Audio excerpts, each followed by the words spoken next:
está siendo atacada a la infraestructura misma, no solo a las personas que las manejaron de manera inepta o de manera corrupta, sino que esa forma de destrucción es realmente una forma de destruir al país directamente.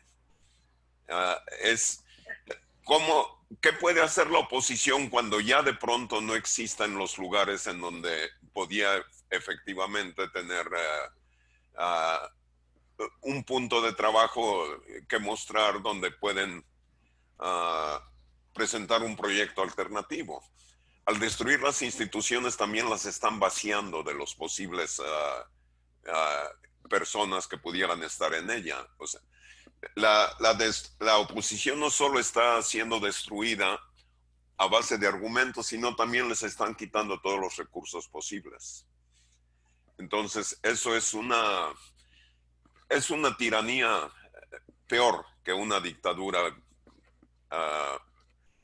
abierta, digámoslo. Beto, comentabas incluso casi a la mitad de tu ponencia que lo más conveniente o lo más factible es que pudiera rebasarse desde la izquierda. Esto significa, y esto lo interpreto, como que es precisamente la coalición, que no se puede dar esa coalición de parte de una postura o de partidos de izquierda, ¿no? Dice mi mamá que quería hacer una pasta con un jamón que no sé qué. Sí, yo iba a hacer eso. Mañana pedimos. ¿Con del coreano? Sí, mañana. Ok. Momento. Perdón. Norbert. Sí. Bueno, pues adelante. Ok, pues mira, fíjate que a mí me ha tocado vivir de cerca, de primera mano, lo que se está pasando ahí.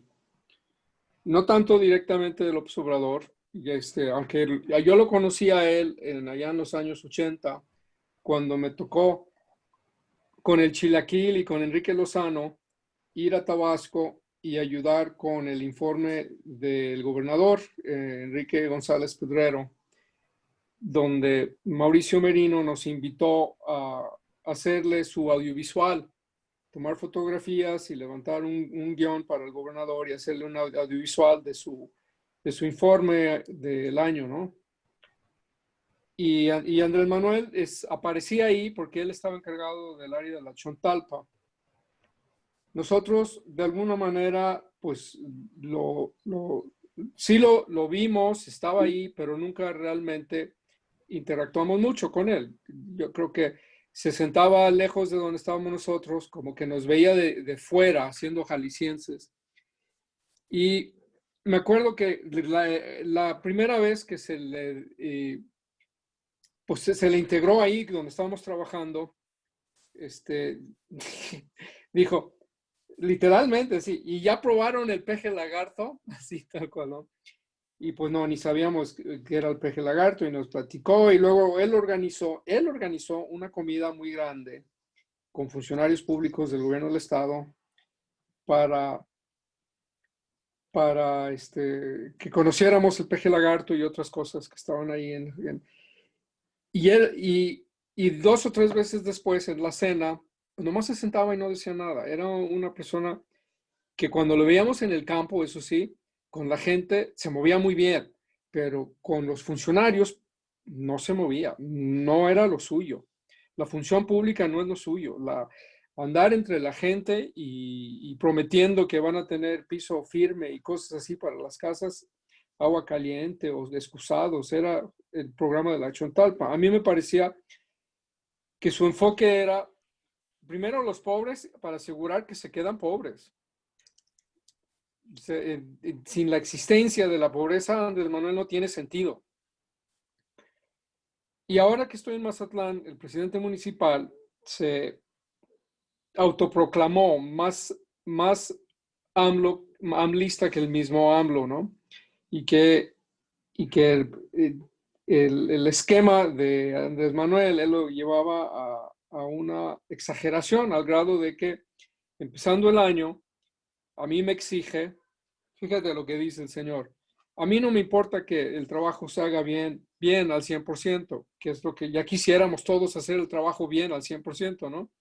Dice, aquí se tiene que dar el 1000% 24/7, y el que no se suba al programa que tenemos lo vamos a despedir. Y en eso estoy ahorita, porque desencadenó una serie de cosas, haciendo manejo truculento de la junta directiva del Implan en Mazatlán, y jalando a gente, él mismo, tal cual, como dice Alberto, hace Andrés Manuel, ¿no?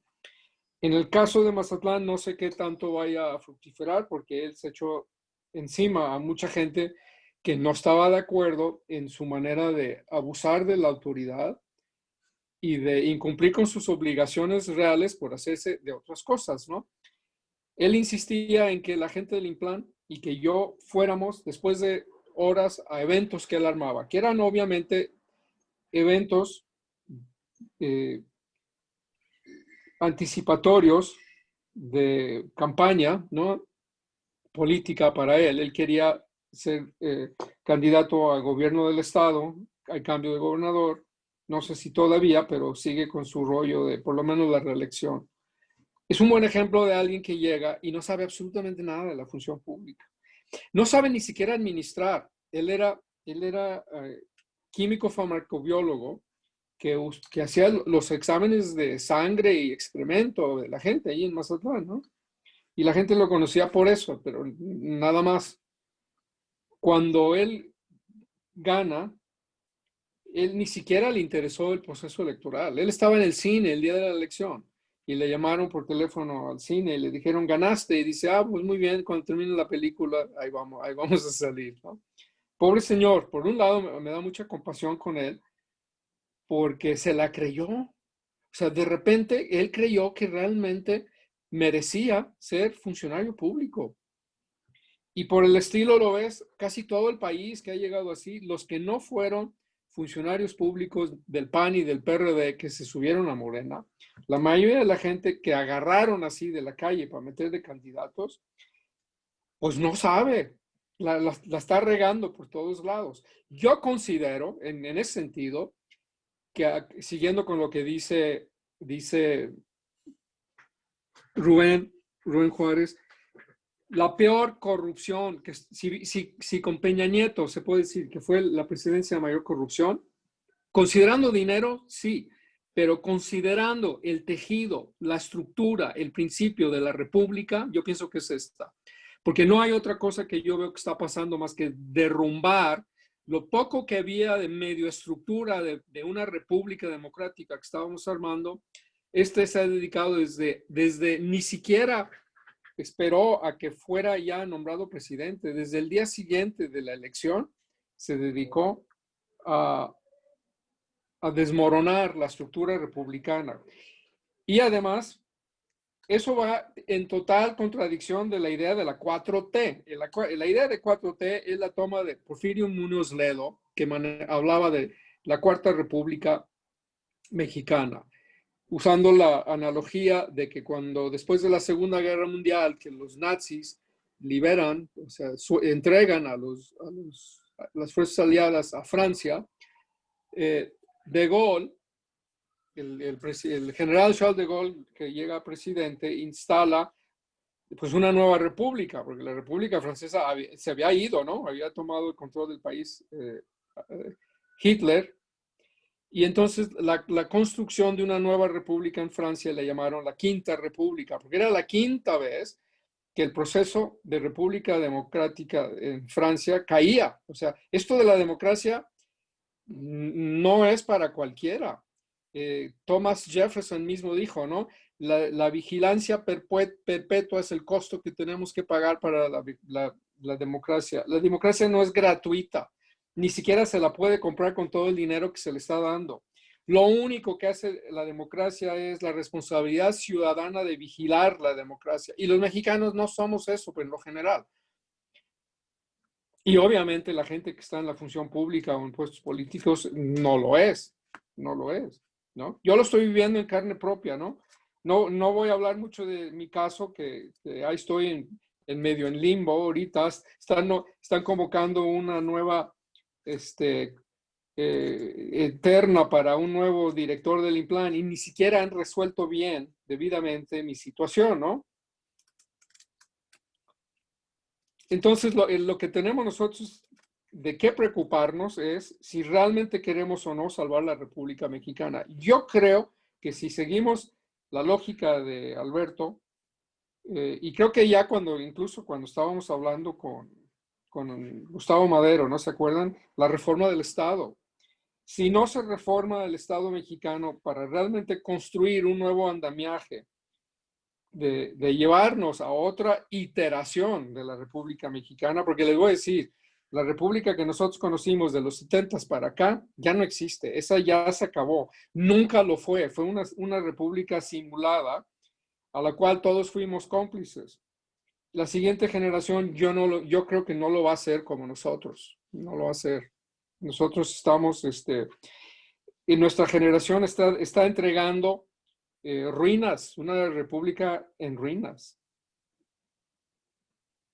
Cristóbal ya se fue, si no, él hubiera entrado ahorita a platicar un poco más de eso. Estuvo aquí en toda la plática, pero se tuvo que ir. Y yo lo veo con los chavos que están queriendo armar lo de futuro, pues le están apostando al multipartidismo, y yo me temo mucho de que la ilusión que tienen para realmente encontrarle de que se puede salvar la república que tenemos, pues ojalá y sí, digamos, tocar madera, poner las velas a los santos de la política o lo que quieras, pero me temo que si ocurre lo que dice Beto, para dentro de un año, poco menos en la elección del año que entra,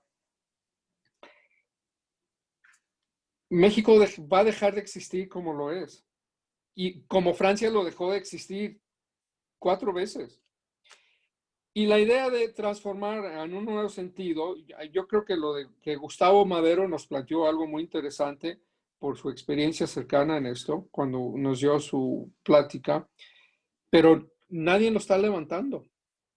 Entonces, ¿qué va a pasar? Pues el ciclo va a ser, AMLO va a llegar a concentrar caprichosamente el poder, como lo está haciendo, porque hay el contubernio y la complicidad de todos los políticos que no sirven, en lo general, perdón que lo diga así, pero en lo general no sirven. Alberto Beto nos está mostrando eso, ¿no? Y al final, ¿qué va a haber? Pues el señor va a ser incapaz de sacar adelante las cosas, porque el capricho no es suficiente.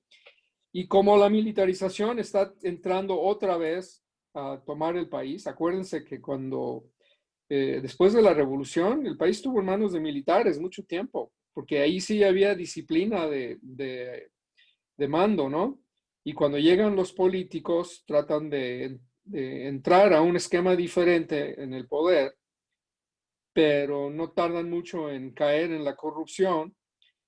Y Porfirio Muñoz Ledo, cuando describe, aunque él estuvo del lado de Fox, no sé si se acuerdan, Porfirio declinó a favor de Fox, dice, ahora los empresarios han llegado al poder. Y si nada más piensan en ellos, esto se acabó. Y fue lo que nos pasó desde el tiempo de Fox, de Calderón y de Peña Nieto. El poder se tiñó del espíritu de maximizar la ganancia en la cultura del empresariado mexicano, ¿no? Muy pocos empresarios realmente se veían como verdaderos empresarios, más bien son mercantes de mercancías y de poderes. ¿Qué va a pasar? Pues hay que ver, la elección nos va a decir, y el señor va a sobrevivir. O sea, el señor yo lo veo muy cansado, aunque yo soy, creo que 4 meses mayor que él, somos del mismo año, desde el 53. Andrés Manuel yo lo veo muy cansado, muy acabado, y la lectura de su cuerpo lo es por un lado descuidado, está por el lado de la obesidad, y por el otro lado lo ves por el agotamiento y la tensión que tiene. Y psicológicamente, pues repite y repite y repite, está atorado en la misma tautología, no va a salir de ahí. ¿Por qué? Porque no le da para más. El momento que se salga de su tautología, él para sí mismo deja de existir, y el país no puede quedarse en esa tautología. Entonces, ¿qué va a pasar? Pues el ciclo va a ser que los militares van a volver a tomar el poder, como ya lo estamos viendo. Están haciendo aeropuertos, están haciendo sucursales de bancos, están distribuyendo farmacias, están haciendo todo, ¿no? Yo he tenido mucha oportunidad de tratar con militares, porque parte de mi familia fue muy metida en la política del país desde los años 50 y 60. Y me tocó parientes del lado político del poder y parientes del lado militar del poder. A mí me caían bien todos, la verdad. Mis tíos médicos militares que estaban metidos en el poder, yo los veía muy sensatos, y a Luis Echeverría Álvarez, yo, por más de que todo el mundo lo critican, todo lo que es, yo en lo personal lo admiraba y la llevaba bien con él, ¿no? Oye, yo creo que aquí más que nada hay que pasar ahora a una situación de propuestas concretas, que en realidad era el último de los 10 pasos que tenía Beto, de como ciudadanos, ¿qué podemos hacer? Efectivamente es muy interesante lo que comentas, Norbert, eh, pero sí sería conveniente aterrizar en ese caso concreto ya, como ciudadanos, ¿qué podemos hacer? ¿Cuál es la propuesta? Y concretamente decía, por ejemplo, se preguntaba, Alberto, tú como dirigente de oposición, pues ¿qué es lo que harías? ¿O qué propuestas concretas podemos hacer? Gracias. Yo quiero preguntar algo. Perdonen la ignorancia, pero el año que entra, ¿qué elecciones nos tocan aquí en Jalisco? Porque en el 18 hicimos de todo. Lo que corresponde el año que entra son las elecciones intermedias de la gobernatura. No se va a elegir gobernador, pero se van a elegir diputados federales, diputados locales y municipios, ¿no? Lo que no hay en elección son ni gobernador, ni presidente, ni senadores, digamos, todo lo demás. Ok, gracias. Bueno, sobre la pregunta que hace Miguel Ángel de qué nos toca hacer o qué podemos hacer, bueno, pues hay que hacer política, ¿verdad? Evidentemente hay que hacer política, y pues hay que hacer política, ya decíamos, con una intención electoral, que se traduzca en que la gente vaya a votar, y pueda hacerlo para lograr un equilibrio en el poder. Efectivamente, como decía Norberto, a nivel federal se renueva únicamente la Cámara de Diputados. La Cámara de Diputados está integrada por 300 diputados que se eligen en sus distritos, que se llaman de mayoría, en el sentido de que gana el que tiene la mayoría de los votos, y se integra también por 200 diputados que se llaman de representación proporcional. Al final, con los votos de los partidos, se distribuyen 200 diputados entre esos partidos, excluyendo o con desventaja para el partido que obtuvo el mayor número de diputados de mayoría. Es decir, los diputados plurinominales equilibran a la mayoría. Permiten que la Cámara esté integrada por 300 de mayoría y siempre haya una oposición. Imagínense ustedes que un partido o dos pudieran ganar todos los de mayoría. Entonces podría la Cámara estar integrada por un solo partido, que ganó los 300, vamos pensando, o por dos, que entre los dos ganaron los 300. El hecho de que existan diputados plurinominales permiten que nunca pase eso, porque los partidos contendientes, aunque no hayan ganado nada en mayoría, podrán tener diputados plurinominales y por lo tanto tener que haya una oposición. La antipolítica que vivimos antes de la elección presidencial decía: eliminemos a los plurinominales, son los inútiles, no sirven para nada, los eligen los partidos. No los eligen los partidos. Sí, el partido integra las listas como integra las listas de los candidatos de todo tipo, pero quien decide cuántos diputados llegan de cada partido, pues es finalmente la población con su voto, ¿no? Entonces, hay que hacer política. Es muy importante hacer política y política electoral. A mí me han preguntado mucho sobre esto que hace Frena, ¿no? Me parece que si yo fuera Andrés Manuel y no existiera Frena, yo la creaba.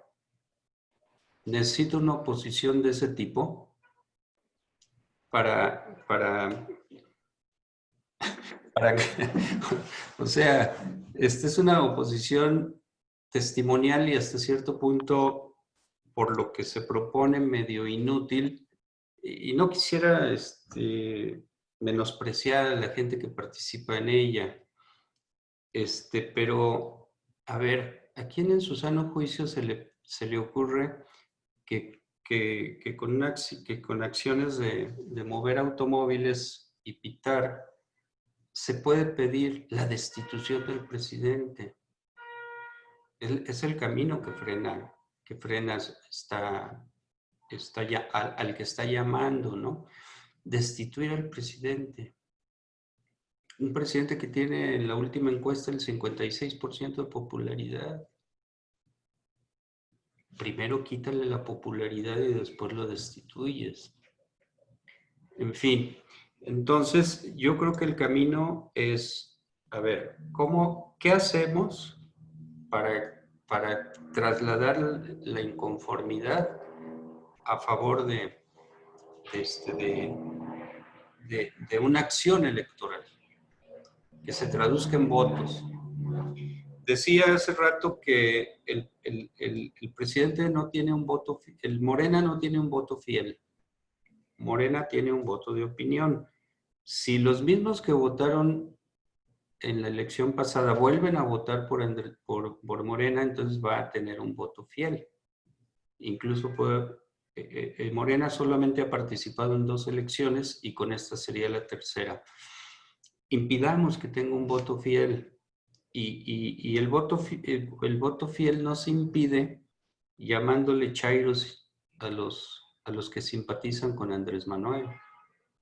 Mucho menos denigrar a los pobres chavos que finalmente reciben un apoyo del gobierno para capacitarse en una empresa, hombre. Decir que son los mantenidos, que son los vividores, que la verdad es que se insulta a jóvenes que viven una tragedia, porque a ver, váyanse a buscar empleo, a ver quién se los da y dónde se los dan y qué salario pagan. Entonces, no hay que ofender a la gente beneficiada por programas sociales del presidente. Hay que tratar de decirles o convencerlos de que reciban ese apoyo, como decía el propio Andrés Manuel, recibe el apoyo pero vota por mí. Recibe el apoyo que te da el PAN o que te da el gobierno de Peña Nieto, pero vota por mí. Pues así, recibe el apoyo que te da Andrés Manuel, pero valora que la propuesta que Andrés Manuel está llevando a la práctica, porque la propuesta es distinta que la práctica que hace, ¿no? Andrés Manuel tiene buenas intenciones o ofrece programas de buenas intenciones, pero en realidad está concentrando el poder. En realidad está siguiendo con otro propósito, ¿no? Entonces, que los chavos, que no son tontos, valoren por quién van a dar su voto, ¿no? Y por lo tanto se requiere ganar el voto de opinión de quien en la elección pasada votó por Morena. Sé que es difícil a veces argumentar frente a los chairos. Yo tengo muchos amigos chairos, porque yo vengo a la izquierda. Nosotros apoyamos a Andrés Manuel durante 2 elecciones, entonces todavía hay un montón de compañeros que son fieles seguidores de Andrés Manuel. Es muy difícil debatir con ellos. Porque además de este asunto ideológico, meten una especie de resentimiento social. hay mucho resentido en las filas de Morena, porque les ha ido mal en la vida, porque el sistema no da oportunidades, porque sus hijos, porque ellos de clase media, sus hijos ya no son de clase media, ¿verdad? Hay muchas razones que hay que desmontar. Es un trabajo, Tere, es un trabajo de psicología política. O sea, la verdad es que es un trabajo detallado, de detalle, ¿no? Porque la inercia del descontento que le dio base al triunfo arrollador de López Obrador, no se agota en 3 años. Por sí mismo no se agota. Requiere el esfuerzo político de los políticos opositores. Entonces, tenemos que hacer política, decía, porque la antipolítica que vivimos antes de la elección decía, a ver, todo el tiempo estamos en elecciones. Es un desgaste, es un costo excesivo. No podemos estar todo el tiempo en elecciones. Vamos unificando todas las del país en un mismo día, en una misma hora. Ah, sí. Yo les decía, y me peleé con Jesús Ortega por esto, ¿no? A ver, junta las elecciones en un mismo día, el que gana la presidencia gana todo. Y si ese año hubo sequía, y si ese año hubo una fase depresiva del ciclo económico, va a ganar un candidato y se va a llevar todo. Lo que pasó con López Obrador. Él nunca pensó que iba a tener el control del Congreso. Se llevó el control del Congreso y se llevó no sé cuántas gobernaturas. Y ahora en esta elección hay 16 gobernaturas en juego. Afortunadamente es una elección intermedia, porque si las 32 gobernaturas se jugaran en la elección presidencial, hubiera ganado todo. Entonces, el planteamiento del periódico Reforma, la política es muy costosa, ahorremos, nos lleva a esto, unificar todas las elecciones en un mismo día. Que ni se ahorra ni nada, pero se somete al país a un serio peligro. Las elecciones, el poder es demasiado importante para jugar con él y concentrarlo. Entonces, como era antes, la sabiduría del PRI, dividamos los 32 estados entre 3 años. Unos entran en un año, otros en otro, otros en otro. Y mantenemos la calma en el país. Segundo, esta idea de eliminar a los partidos porque no sirven para nada. Bueno, eliminemos a los partidos porque no sirven para nada. ¿Quién le va a hacer frente al señor López Obrador, que no tiene partido, tiene un movimiento? Movimiento de Regeneración Nacional, Morena. Bueno, reivindiquemos a los partidos, participemos en ellos, exijamos. La democracia es un arma de doble filo. Por ejemplo, yo quisiera poner el ejemplo del PRD. Cuando el PRD llega cuando Cuauhtémoc Cárdenas ganó la jefatura de gobierno de la Ciudad de México, los alcaldes los designaba el jefe de gobierno. Bueno, no los alcaldes, los delegados políticos los designaba el jefe de gobierno. Eso hizo que en el momento en que gobernó Cuauhtémoc Cárdenas, que nada más gobernó 3 años, tuviera muy buenos jefes de gobierno la ciudad. Bueno, a la siguiente ocasión ya eran elecciones democráticas. Y también eran elecciones democráticas dentro del partido. Adivinen quién ganaba las candidaturas a delegaciones en el PRD. Pues los que movían más gente a una asamblea, los líderes ambulantes, los líderes de movimientos sociales, los líderes de lo que quieran. Y se acarreaba gente. Ganó la asamblea, va a ser el delegado. Y tuvimos verdaderos pillos en las delegaciones, porque eran electos por una base social amorfa que llenaba un recinto, dominaban un congreso, llenaban el auditorio. Entonces, la democracia es un arma de doble filo y ahora se exige que los partidos elijan a sus candidatos de manera democrática y si no es democrática, vámonos al tribunal y tienes litigios y litigios y litigios y litigios y te la pasas toda la campaña en litigios. Entonces, es un arma de doble filo, pero participemos en los partidos y reivindiquemos la figura del partido político. El partido político es una parte de la sociedad. No representa a toda la sociedad. Por eso se llama partido, parte. Es un error pensar que alguien puede gobernar para todos. Se gobierna para una parte de la sociedad. Claro, una vez gana un partido, otra vez gana otro. En fin, la otra, reivindiquemos a los diputados plurinominales. Andrés Manuel los quiere eliminar o reducir. Reivindiquemos la prerrogativa de los partidos políticos. Los partidos políticos no pueden obtener recursos, tienen que depender del gobierno.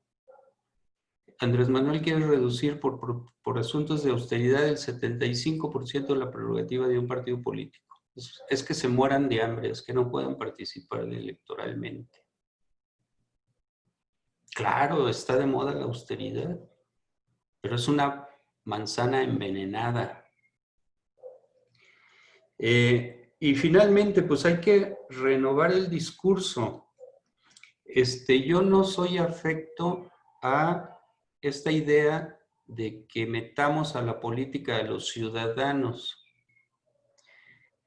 La política es una ciencia y la política requiere ser hecha por políticos. Entonces, hay un proceso de aprendizaje de la política. Hay gente popular que puede ganar una elección. Ahí está el futbolista que gobierna Morelos. Es un desastre Morelos. Es una tragedia el estado de Morelos, en todos los aspectos. Bueno, lo gobierna un tipo muy popular, un futbolista. ¿Y cómo gobierna un futbolista? Pues a patadas, queriendo meter goles, haciendo la coatemica, ¿cómo se llama? No, o sea, elijamos para la política a políticos. El gran problema del PAN, fíjense que Fox no fue tan tonto.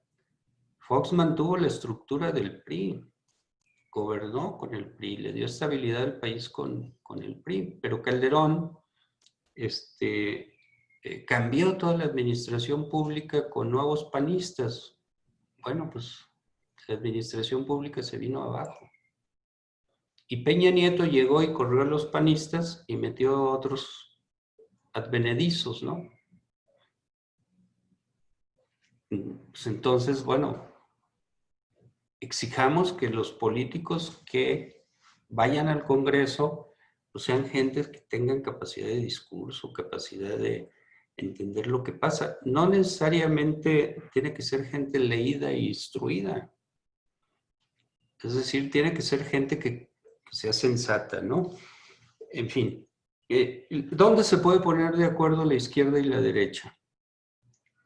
Yo creo que la izquierda y la derecha nos poner de acuerdo, yo soy de izquierda, en cosas básicas. Por ejemplo, tenemos que defender la división de poderes. Tenemos que defender el federalismo. Tenemos que defender las instituciones democráticas, el Estado de Derecho, el control constitucional. El presidente, ¿quién lo controla? ¿Quién tiene las funciones de control? la Cámara de Diputados. Contra lo que piensa el periódico Reforma, los diputados no hacen leyes. No es su función hacer leyes.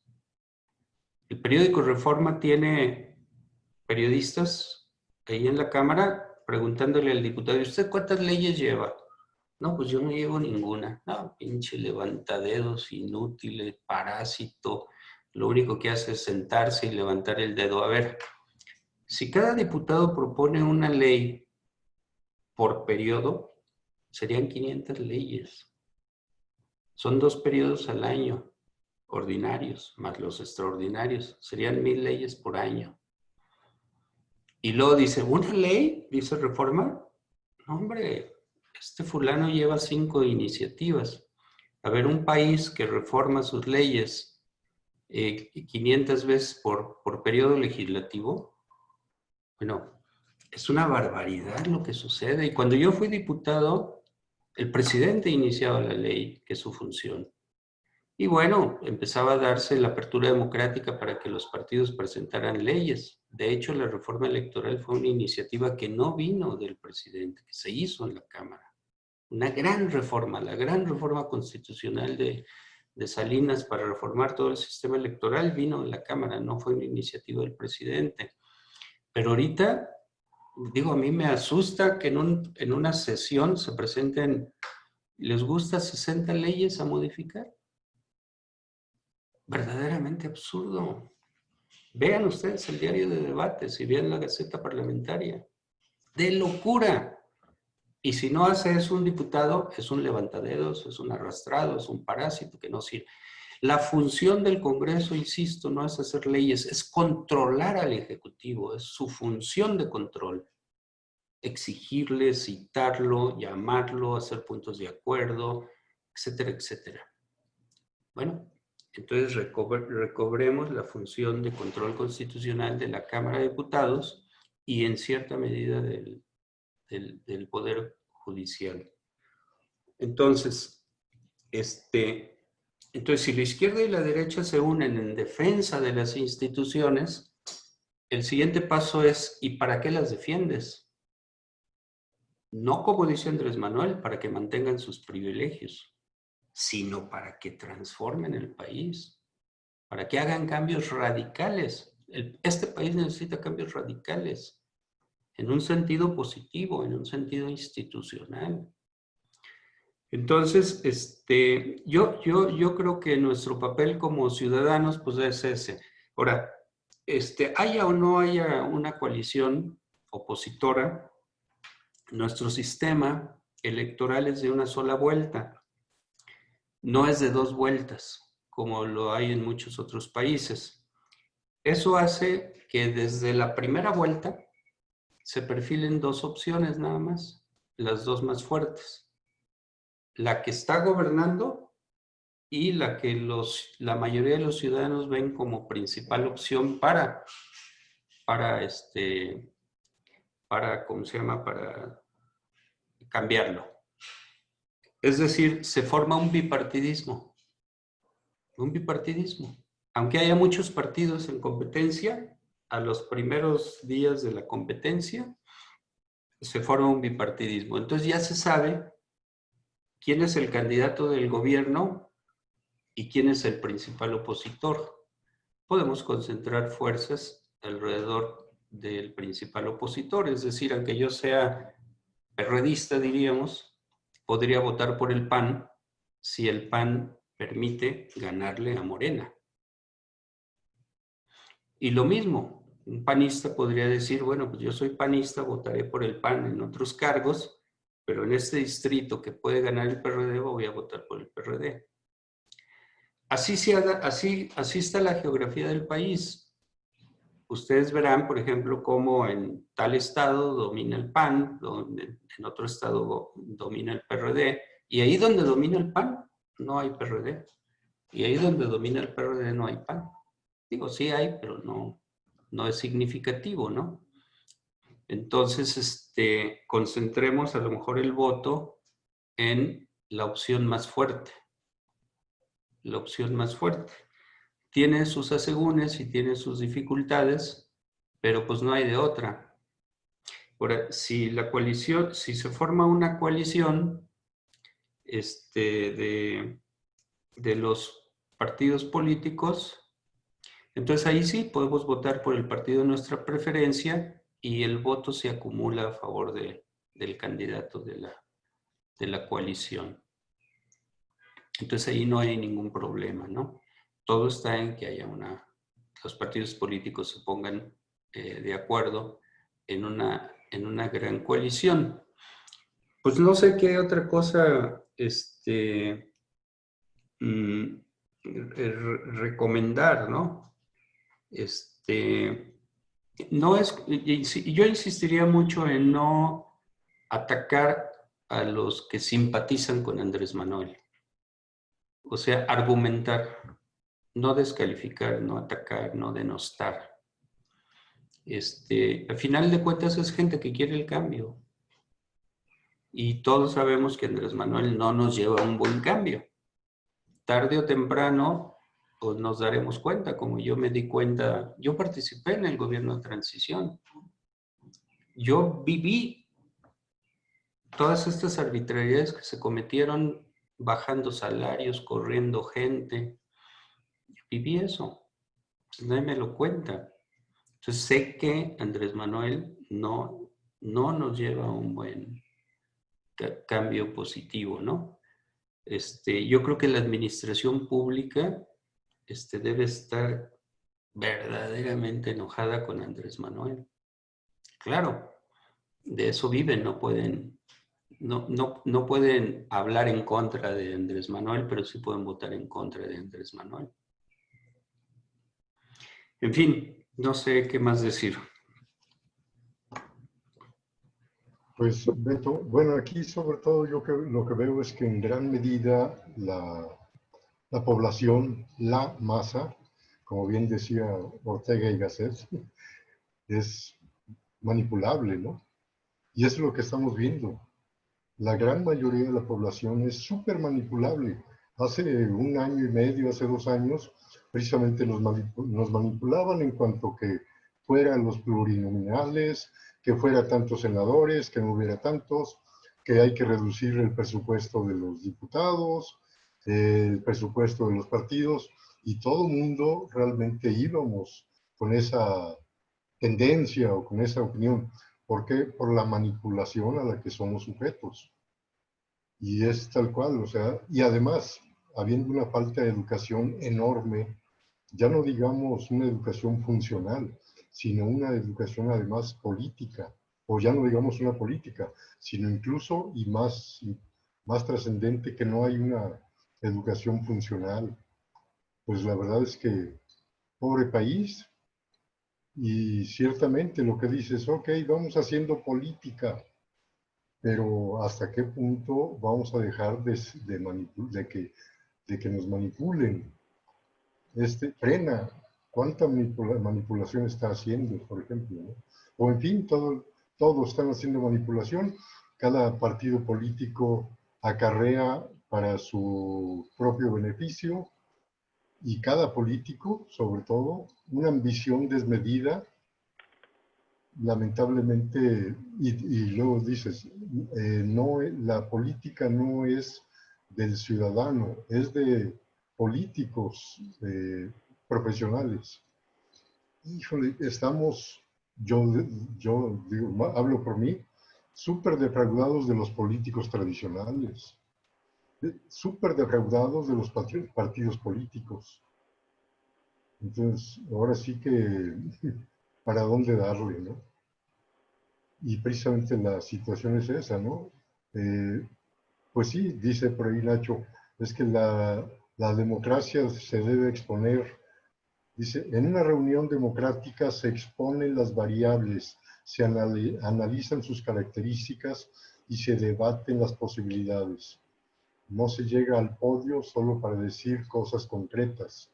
Se amplía con la variación de opiniones y percepciones. Luego se votan las proporciones y se llega a una conclusión. Pues sí, es una democracia ideal, ¿no? Pero somos sujetos de una manipulación, insisto, por una falta de educación, insisto. Y por ahí también Alfonso dice, pues vamos haciendo algo para que esto no, para que realmente se llegue a variables, o más bien a situaciones concretas, a acciones concretas, ¿no? No dejarnos llevar con qué va a suceder, pues es que en la medida en que cada uno de nosotros hagamos algo para que suceda, ¿no? Política, polis, ¿no? A ver, pues bueno, esa fue mi opinión, ¿no?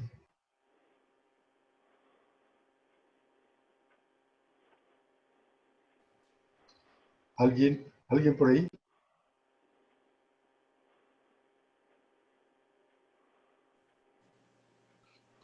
Pues sí, lamentablemente, ¿cómo se define la política? La política es la ciencia de gobernar. Alguien tiene que gobernar la sociedad, ¿no? Es decir, alguien tiene que intentar imponer el interés público sobre el privado, porque la suma del interés privado no es el interés público, ¿verdad? Es decir, nosotros lo vivimos todos los días. El empresario quiere destruir a su competencia, quiere destruir al que le compite en el negocio de enfrente.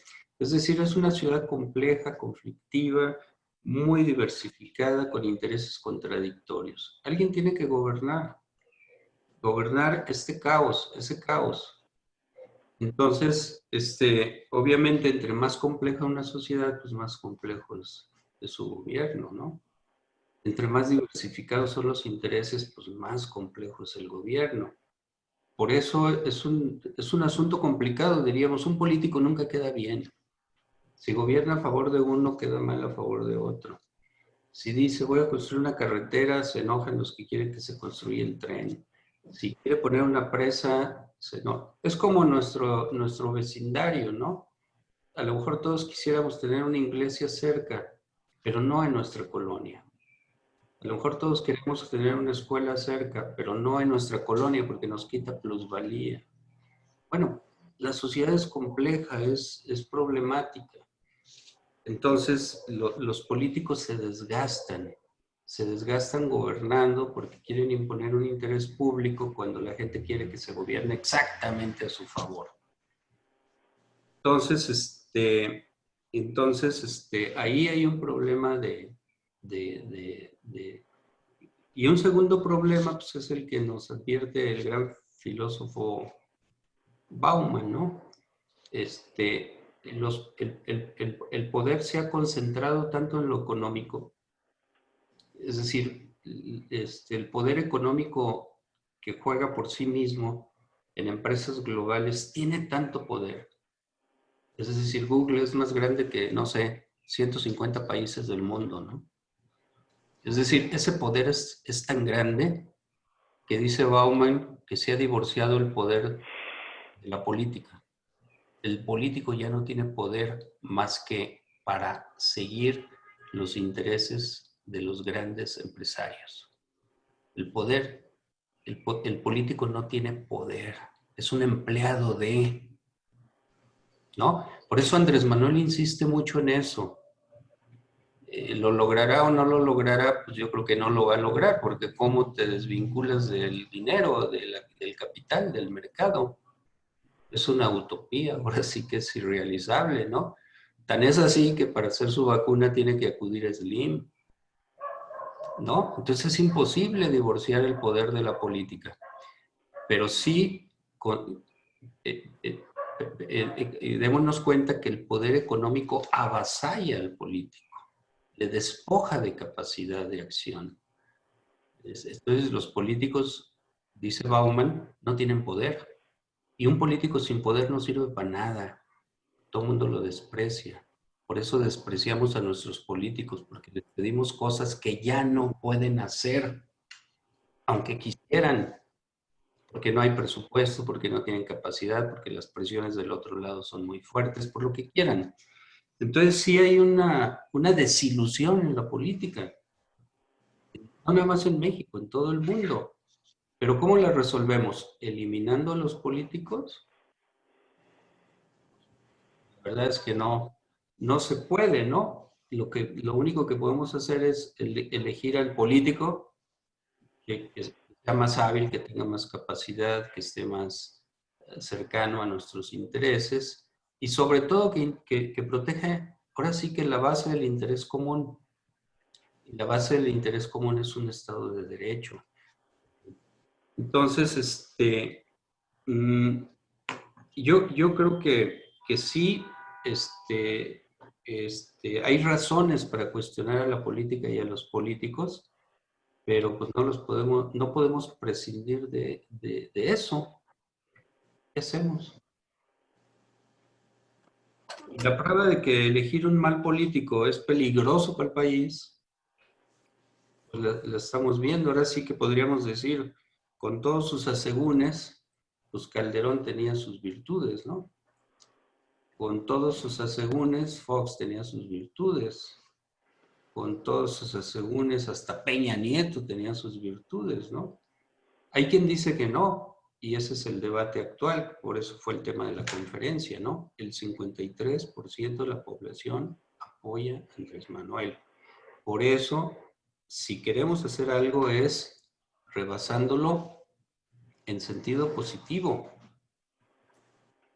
Yo insisto que a lo mejor vale la pena pensar rebasarlo por la izquierda, porque a final de cuentas el voto fue por la izquierda. Quisiera nada más, ya para terminar, decir cuáles son los valores de la izquierda y la derecha, porque es un tema que luego a veces, la izquierda tiene como valor principal la justicia. Y en aras de la justicia puede sacrificar otros valores como por ejemplo la libertad. Entonces por eso se dan regímenes que en lucha por la justicia disminuyen la libertad, incluso la eliminan, como es el caso de, vamos pensando, Cuba, China comunista. Entonces, la derecha, dice Sartori, su valor principal es la libertad, sobre todo la libertad económica. Y en aras de la libertad está dispuesto a sacrificar la justicia. Entonces ahí tenemos, diríamos, dos valores, ambos valores, la libertad y la justicia, pues encontrados. Entonces hay que encontrar, diríamos, un justo medio, ¿no? Porque por luchar por la justicia no vamos a acabar con la libertad, ¿verdad? O al revés, al luchar por la libertad la libertad económica no vamos a acabar con la justicia. Entonces, valoremos que la derecha y la izquierda tienen valores distintos, pero no necesariamente contrarios. Ahora, ser de izquierda o ser de derecha es una autovaloración. Yo soy de izquierda porque yo quiero, porque yo así me siento, ¿no? Y hay quien pueda decir, no, pues es que vives como rico, y por lo tanto debes de ser de derecha, ¿no? Al revés, ¿no? El obrero, el proletario, oye, vota por el PAN, no tiene sentido de clase, dirían los clásicos marxistas, ¿no? Bueno, pues él se siente de derecha, él aspira a ser de clase media o se siente identificado con su patrón. ¿Quién se lo puede quitar? ¿No? Entonces no hagamos esas discusiones, diríamos, hasta tontas, de si la izquierda y la derecha, y quién es mejor, si la izquierda y la derecha, porque son valores, son autovaloraciones. De hecho, la ONU tiene una encuesta que se llama Encuesta Universal de Valores, que se hace creo que cada 10 años, y dice quiénes se identifican con la izquierda a partir de sus valores y quiénes se identifican con la derecha a partir de sus valores. Curiosamente, México siempre fue un país de izquierda. 57, 60% de la población se decía de izquierda hasta el año 2000. Por primera vez en el año 2000, la población se declaró de derecha en 53%. Esto lo sé porque fue una conferencia que dio Castillo Peraza en Interacciones, ¿no? Pero la encuesta universal de valores la pueden consultar ustedes. Y ahí dice que más o menos mitad y mitad. Entonces, ¿para qué hacemos una discusión? Si la mitad de los mexicanos son de izquierda y la mitad de derecha, pues pongámonos de acuerdo, izquierda y derecha, para jalar para adelante, ¿no? En el voto de Andrés Manuel hay mucho voto de derecha. ¿Qué les gusta? ¿Un 30%? ¿35%? En el voto del PRD hay 20%, 25% de gente que se dice de derecha. ¿Por qué? Porque el PRD era, no sé si todavía, era conservador. Se negaba al TLC, se negaba a la globalidad, se negaba a muchas cosas que eran valores para gente de derecha. Yo no quiero globalidad. Yo soy tradicional. Mi pueblo, mi gente, mi país. En fin, ese es otro tema, pero me refiero a que sí es posible unir a la izquierda y la derecha en la búsqueda de un Estado de derecho. José Antonio Crespo, que no sé si lo han oído nombrar, es un gran académico del ITAM, creo que es, del CIDE, ¿no? Bueno, de donde sea, es un gran académico, José Antonio Crespo, politólogo, intentó algún tiempo ser consejero ciudadano y consejero electoral en el INE, impulsado por el PAN, él es panista. Tiene una frase, una caracterización muy adecuada para el gobierno actual. Dice que Andrés Manuel propone un régimen iliberal. ¿Qué quiere decir un régimen iliberal? Un régimen que formalmente es liberal y por lo tanto tiene las instituciones democráticas, pero vaciadas de contenido. Sí tenemos elecciones, como las hay en Venezuela, pero no provocan resultados. Sí tenemos división de poderes, como los hay en Venezuela. Bueno, en Venezuela sí, porque la resistencia a Maduro está en el Congreso, ¿no? Entonces, ese es el gran peligro para el país, que como resultado del avance de la Cuarta Transformación, en realidad estemos avanzando a un régimen iliberal, un régimen formalmente liberal, pero en la práctica un régimen autoritario. Termino con eso. Muchas gracias. Oye, Beto, yo insisto en la situación educativa, ¿no? Y bueno, y que esa debe emanar precisamente a lo mejor desde uno de los poderes, que es precisamente el poder legislativo, ¿no? Porque de qué otra forma. O sea, de hecho, muchísimos izquierdistas ni siquiera saben qué es izquierda. Muchos de derecha no saben qué es derecha. O sea, ni siquiera hay un concepto de la situación política, no hay un concepto claro. Es decir, todo el mundo, yo veo que es solo por ambición política o por ambición de poder y que no hay, insisto, una educación que definitivamente debería pues de partir, a lo mejor como de los ciudadanos, como dices, pero es mucho más tardado, ¿no? Perdón, ¿te refieres a la ambición de poder de los políticos como algo negativo? Sí, porque es precisamente lo que denigró la imagen del político, de la corrupción tan elevada, por ejemplo. ¿O no crees que hay una corrupción muy elevada? Beto, Sí. ¿te acuerdas cuando estuvimos ahí en la librería Café y me compré este libro de Gabriel Said de El poder corrompe? Sí. Ese libro es muy bueno, muy, muy, muy bueno. Y plantea muy bien lo que Miguel Ángel ahora está viendo, ¿no?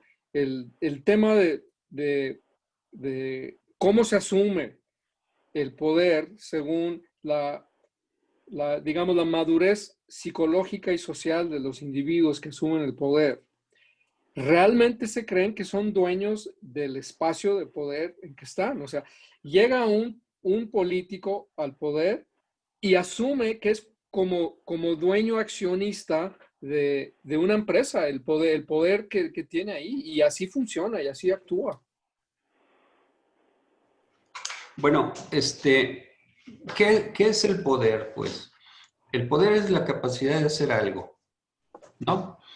El poder es la capacidad de ordenarle a alguien que haga algo, ¿no? Entonces yo puedo ordenarle a mi hijo, oye, a mi hija, oye, lava los trastes.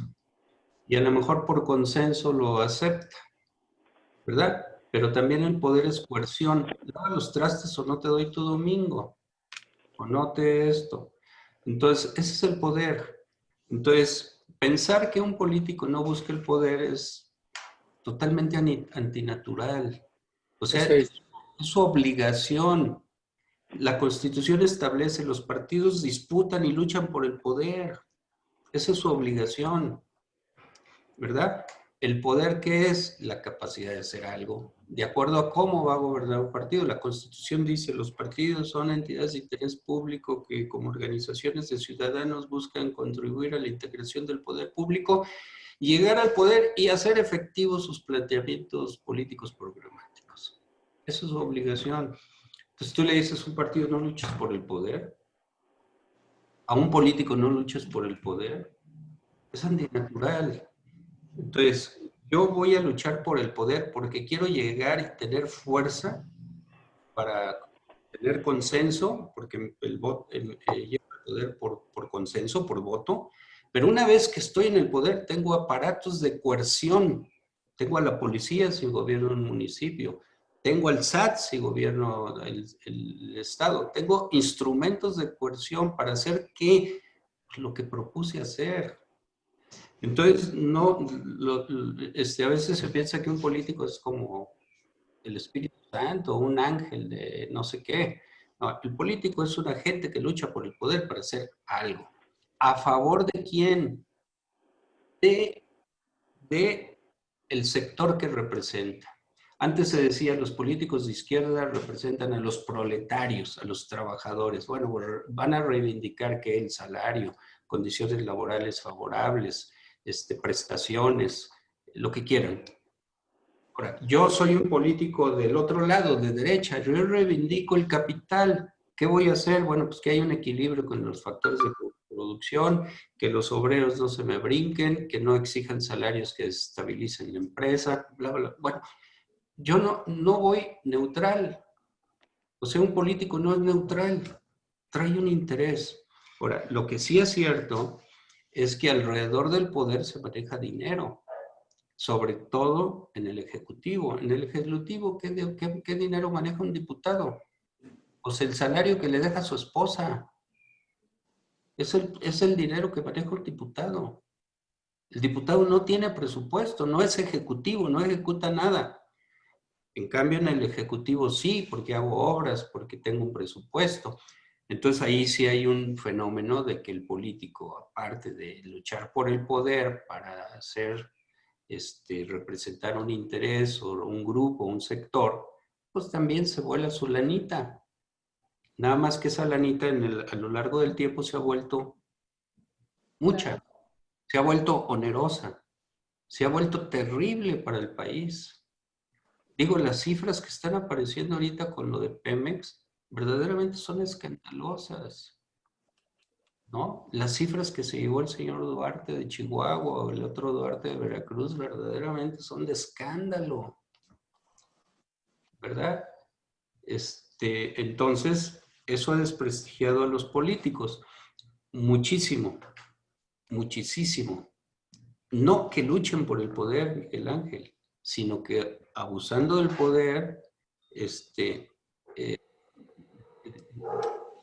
roben.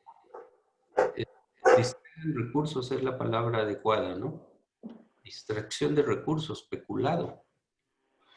Entonces, que hagan obras a sobreprecio.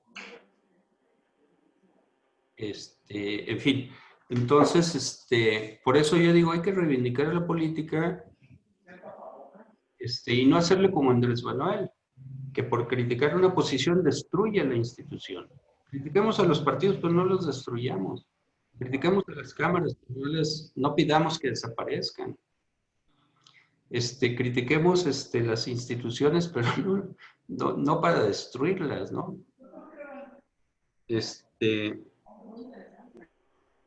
En fin.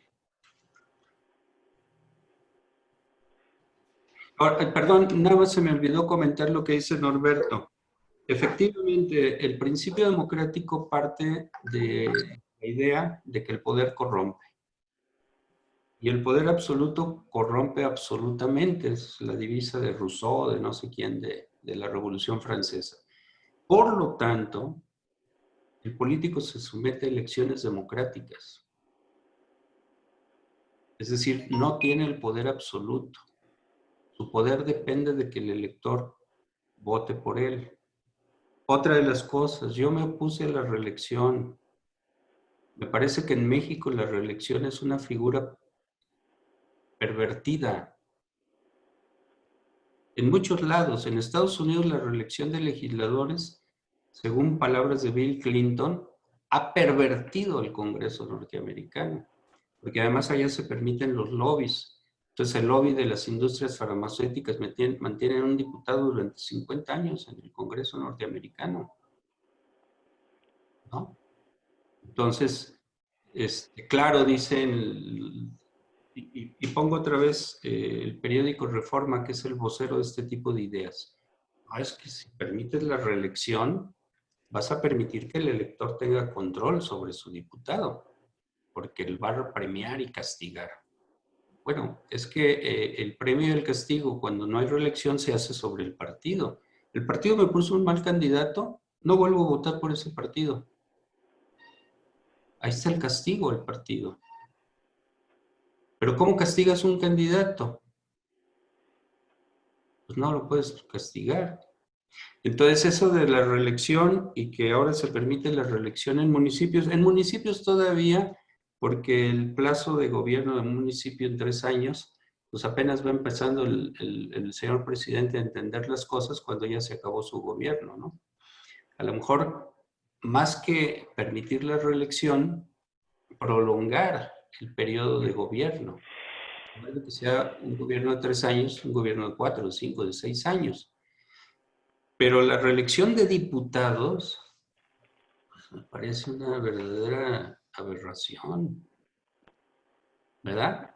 Entonces, bueno, tiene sus pros y sus contras. A mí me parece que hay más cosas negativas que positivas en la reelección. Pero bueno, eso es lo que pelea Reforma. Y digo Reforma porque Reforma es un periódico con una agenda política.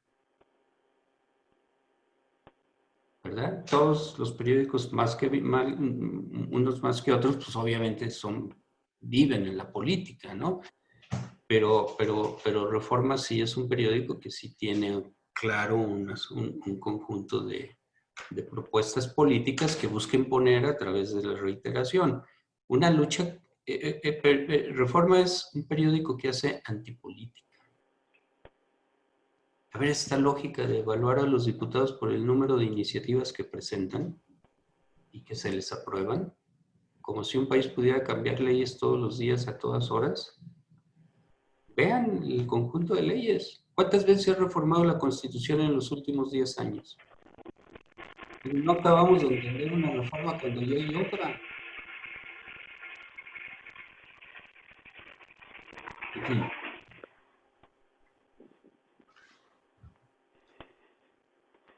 Pues bueno, se queda esta semilla, ¿no? De que habrá que hacer mayor acción política. Pues tal cual, el no dejar que suceda todo porque sí, sino que sea por una voluntad, ¿no? Adelante, Nacho. Me llamó la atención de que mencionaste de que cuando se está en el poder, a veces pues se puede ganar uno o sacar una lanita, mencionaste, y entraste a los ejemplos de que los escándalos de los millones y esto y lo otro, y los escándalos de esto. Para mí un escándalo empieza desde el peso número 1, donde la deshonestidad está en la mentalidad y la posibilidad del acto. No es en la cantidad de lo que se robó. El que está en el poder a veces se podría decir, olvida como con una amnesia petulante de que son servidores públicos y de que los controlan deben de tener la responsabilidad y los huevos de poder detenerles en el momento en el que el primer peso se empieza a robar. Y no esperar hasta que sean 100 millones, 500 millones y 1,000 millones en un momento dado, y que algún político también aprovechado dice, no, pues ahora sí hay que sacar ese trapito. Pero ese trapito no es nada más el político que hizo el robo, ni el que lo va a sacar. Se trata de que demuestra de que el proceso de cuidado, de control y de honestidad y responsabilidad falló en todos los pasos, porque si no, ¿cómo se puede explicar de que el primer peso se convirtió en primer millón, en los primeros 100 millones y en los 500,000 millones? Porque son cosas que dice uno, qué rico es México de que da tanta leche a toda esta bola de cabrones que están estafando el país, ¿no? Y que coincidentemente muchos, o el 80% son políticos, porque en mi familia y en mis amigos y en mi edad que yo tenía desde los 12 años, algo así, me di cuenta de que todo el mundo decía, ay, métete en la política, agárrate un huesito, ahí es donde se saca el dinero, la mentalidad, la deshonestidad crónica. Eso para mí es el escándalo, que no se limpia, y eso empieza desde la misma casa. Yo tengo el problema de creer de que México vaya a salir de todo eso. Yo lo dudo mucho. Esa es mi opinión. Sí, lamentablemente es terrible. Antes, eso que dices, Nacho, de tener un hueso, pues más que tener lo que se quería decir era tener un salario seguro en un puesto de gobierno, ¿no? Yo soy funcionario de una administración o de una dependencia, tengo mi hueso porque de ahí, mal que bien, tengo un salario seguro y los puestos por definición en el gobierno pues, son pues prácticamente inamovibles, ¿no? Pero de eso a tener un hueso, un espacio para robar, hay una diferencia grande, ¿no? Y efectivamente, siempre ha habido un fenómeno de corrupción, ahora sí, como diría los clásicos, cultural, pues viene desde la colonia, ¿verdad? Una colonia con una estructura de clase súper compleja, con un gobierno distante en España, con, no sé, lo que quieran y gusten. Pero los últimos años ha sido verdaderamente terrible el nivel, el deterioro, el nivel de corrupción, ¿no? A mí me da mucha pena porque un partido que combatió siempre la corrupción fue el PAN. Y lamentablemente tenemos ejemplos de gobernantes panistas verdaderamente corruptos, ¿no? Y también el PRD que viene de una izquierda que también uno de sus principios es no la moralidad, porque la izquierda no es moral, sino la ética, el servicio, y que al segundo gobierno en la Ciudad de México estuviera ya invadido de corrupción y el tercero fuera totalmente corrupto. Creo que el gobierno de Mancera fue un gobierno verdaderamente entregado a la corrupción. Pues Mancera está temblando de que lo puedan meter al bote en cualquier momento. Es el coordinador de los senadores del PRD. Qué lamentable que eso suceda. Qué desilusionante para todos los miembros de un partido el ver este tipo de situaciones, ¿no? Entonces sí, a lo mejor en México las encuestas dicen que la población es más o menos tolerante a la corrupción, ¿verdad? Incluso se dice desde el punto de vista político que hay un tipo de corrupción que es funcional al sistema, que ayuda al desarrollo de actividades y lo que quieras. Pero la corrupción en México es totalmente infuncional y se ha vuelto de nivel de escándalo intolerable, ¿no? Y creo que es uno de los, insisto, lamentablemente el combate a la corrupción de la forma tan equivocada que se está dando porque es equivocada, no se hace a través de las instituciones, ¿no? Andrés Manuel acabó con el Sistema Nacional Anticorrupción. No lo usa, que creo Peña Nieto, porque dice que no servía para nada. Entonces, ahora él combate la corrupción a su modo. ¿Y cuál es su modo? Pues espectáculos, ¿cómo se llama? A Lozoya lo tiene en su casa, ¿cómo se llama? A Rosario Robles la tiene en la cárcel porque dice que Rosario Robles no se prestó a jugar el juego de las denuncias, etcétera, ¿no? Entonces, pues es un combate a la corrupción no institucional, pero muy notorio que, vamos a decir, es muy efectivo. Pues ¿cuánto dinero han devuelto a las arcas? Un sueño. ¿No? ¿Perdón? Es un sueño de peyote, no va a volver. O sea, ha sido un combate a la corrupción, no es el deseable, pero ha habido combate a la corrupción y sobre todo es muy importante para legitimar a Andrés Manuel. Pero es ataque a la corrupción selectiva. Si te fijas bien en qué línea están enfocándose los ataques, se puede decir, pues son con los que no están de acuerdo conmigo o con los que me han hecho algo en la secundaria o en la prepa, por decirlo así exageradamente de pasado. Pero todo tiene una historia, es correlativo. Y yo no creo que la cosa salga de que, ay, ahora sí, ese es el peor. No, lo que pasa es que este es el que le tengo una mala vibra desde tiempo ya. Y ahora estoy en el poder para poder echarle toda la fuerza de mi poder. O sea, es una redundancia de la maldad mental de decir, yo soy el que gobierna, yo soy el que decido y toda la cosa. ¿Para qué? ¿Cómo? ¿Cuándo? ¿Y quién se lo va a creer eso de que es por buena gente y que porque quieren salvar el planeta y el país y toda esa cosa? Yo no le veo ninguna lógica. Sí, me doy a entender. Sí. Pues algo hay de eso, ¿verdad? Muy bien. Lo siento. Pues no sé, ¿cómo ven si por hoy le paramos y más que nada que podamos continuar luego con... Nos vemos ahí en las horchatas. En las horchatas, órale. O en la fila de las tortillas. Muchas gracias, Beto. Muchas gracias. Al contrario. Beto, muchísimas gracias. Ya puedes presumir de que tuviste la mayor cantidad de audiencia. Hasta 27 estuvo en un momento dado. Ándale, Oye, para que veas. Pensábamos Ni Labrador hizo eso. Íbamos a hacer 5, ¿no, Beto? ¿O cuántos? A ti, Beto. ¿Cómo? Qué bárbaro. Un tema súper profundo que realmente no agotamos nunca, pero que sí podemos, ahora sí, pues que siembre, o más bien regar la semilla, ¿no?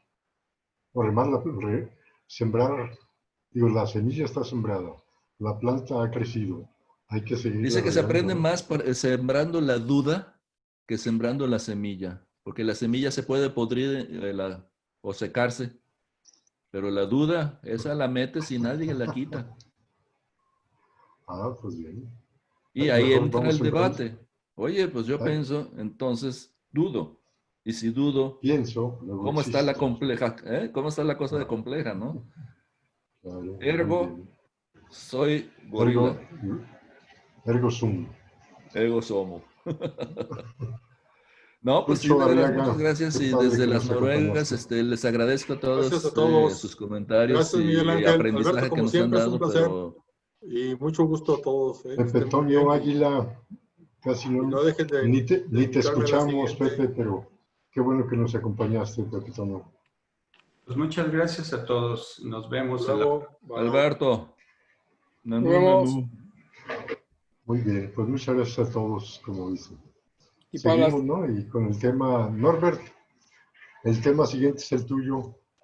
Fíjate que, a ver si puedo, probablemente me tenga que ir a Mazatlán jueves y viernes, y no sé si para el sábado voy a estar listo. No o sea, la si presentación no tengo, pero a lo mejor el sábado estoy viajando de regreso. O sea que hay que ver realmente cuál va a ser la situación, cuándo sabes. Yo creo que para el miércoles ya sé. Órale, te hablo el miércoles y ya definimos. Y si Sí. no, el próximo sería Rubén, Sí, que aunque Rubén ya nos dio una hace 15 días o 21, ¿verdad? menos. Menos. La semana pasada. Ajá. La semana pasada, ¿fue la de Rubén la semana pasada? Sí, la de Ah, la foto. ok. Entonces, No, perdón, pues, perdón, pero antepasada, porque la pasada antepasada. fue Luis Manuel. Exacto. Ajá. Es que yo estaba en Ok. el aire y se me pasó ese fin de semana, ¿no? Pues Tobe, te hablo el miércoles. Sí. Bueno, perfecto. Pues Alguien muchas que puede gracias. ser interesante, habla con Celina. No sé si el Celi los sábados puede hacer cosas o está muy ocupado. Celina está súper ocupada los sábados, porque tiene un programa los sábados precisamente. Pero definitivamente sí está en puerta el que nos pueda dar un tema. Igual también puede ser José Antonio Vaz, Ándale. capaz. Ese sería un tema interesante también. Otro, en fin, pero por lo pronto teníamos el tuyo en puerta, hay que definirlo y si no, pues Sí, todo vemos. va a depender de esta cosa que vaya a pasar. Si voy a estar viajando el sábado o no de regreso. Eso es lo único. Ok, Pero para el miércoles ya sé. bueno, yo te hablo el miércoles. Ok. Perfecto. Pues bueno, Ivette, gracias por acompañarnos. JBM 007, que es un coche, son las placas de un coche o qué. Hola, Hubo muchos nombres que en mi vida los había leído o conocido. ¿Quiénes eran? sí, Oye, es iban que a participar los Casar, ¿no? Los chiquillos Casar querían. sí, sí, Siegfried iba a participar. De hecho, le mandé la invitación y todo, no sé qué pasó. También iba a participar el hijo del doctor Van Hauer, Christian. Ándale. Sí. Pero bueno, ahí seguimos viendo. Hubo varios Roxy, números y códigos que trataron de entrar y entrar y entrar, pero se salía como que no hubo sí, conexión. lo que sucede es que hubo varios que me pidieron si podían invitar. Entonces, Ah, siendo un tema precisamente que, como dice Alberto, pues hay que hacer política, pues creo que eso es lo más importante, ¿no? Hacer conciencia de qué está sucediendo, cómo podemos participar, cómo influir para que suceda algo positivo y no desfavorable como todo vislumbra pueda estar sucediendo, ¿no? Sí. Muy Soy bien. excompañero del Instituto de Ciencias, ¿Quién eres? Jorge Ballesteros. ¿Perdona? Jorge Ballesteros. Muy bien, Jorge. Me llegó Hoy, una invitación por JB, correo. Jorge Ballesteros. Muy bien. Yo pensé que eran placas de tu coche. No, James Bond, número 007. algo así, algo hay de eso. Muy bien, Jorge. Pues qué bueno que atendiste a esta invitación. Me conecté ya un poco tarde, pero digo, el tema está calientito, Sí, Así es, actual. mucho diagnóstico, pero pues como les digo, tenemos que tener ya alguna acción. exacto. Sí, muy importante que hagamos algo y pues pues por lo pronto que no seamos apáticos, ¿no? Roxy, Me voy. Muchas gracias por todo. Me sirvió muchísimo esta conferencia porque realmente de política no sé nada y más bien les acateo a leer porque igual que Nacho, nomás me llega la depre, ¿sí? Pero ya el ver qué cosas sí se pueden hacer, qué puedo hacer, eso ya es pues, una liviana realmente, es una motivación para empezar a hacer algo. Gracias y saludos a todos, que tengan muy buen fin de semana. Muchas gracias, Alberto. Muchas gracias, Miguel, y muchas gracias, gracias a todos. Roxy. Hasta luego. Muy bien. Nacho Olsen, Seguimos. Bueno, muy bien, pues muchísimas gracias, Tobe, Ivette. Katy, creo que ya se... Katy Mochis, ¿ya te fuiste? Pala, ¿ya te Sí, fuiste? sí, Katy ya se fue. Bueno, pues, Tobe, entonces seguimos en contacto. Te hablo el miércoles. Ok, ya soy el único. Perfecto, gracias. Pues Ok, se finaliza. Muchas gracias, David. bye. Gracias. Nos vemos, Jorge.